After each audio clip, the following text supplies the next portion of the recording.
ভোর রাতে স্বপ্ন দেখলাম তারানাথ তান্ত্রিক নাকি আমাদের সাথে দেখা করতে আসছে পাহাড়ে। তাই সকালে উঠে পিঙ্কির কাছ থেকে হালকা করে তেল নিয়ে বেরিয়ে পড়লাম পাহাড়ের উদ্দেশ্যে। একটু পাহাড়ে উঠতেই ওখানে একটা নোটিশ বোর্ডে কিছু একটা লেখা ছিল, আর আমরা ছিলাম অশিক্ষিত, তাই কেউ কিছু পড়তে পারছিলাম না। নিচে লেখা ছিল কি ওয়াইল্ড এরিয়া ক্রসিং এরিয়া, না সরি ক্রসিং জোন। নিচে কি লেখা ছিল? ওয়াইল্ড বাঘ ভাল্লুক আমাদের ভয় দেখাতে পারবে না, কারণ আমাদের সাথে আছে তারানাথ তান্ত্রিক। এরা বিড়িখোরগুলো হাঁপিয়ে গেছে, কিন্তু আমি হাঁপাইনি। আমি হচ্ছি একেবারে তাজা পুরুষ। এই আমরা হাঁপাতে হাঁপাতে পাহাড়ে উঠলাম।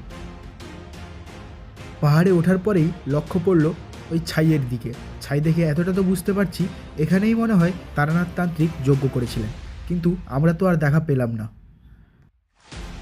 পরে আমরা দেখতে পেলাম একটা লেক, হয়তো এখানেই তিনি মধুসুন্দরী দেবীর আরাধনা করতেন। যাই হোক, এবার তো আর দেখা পেলাম না।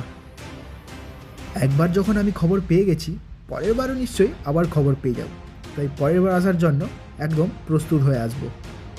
পরের বার এলে আবার জানাবো। আজকের জন্য টাটা, বাই বাই।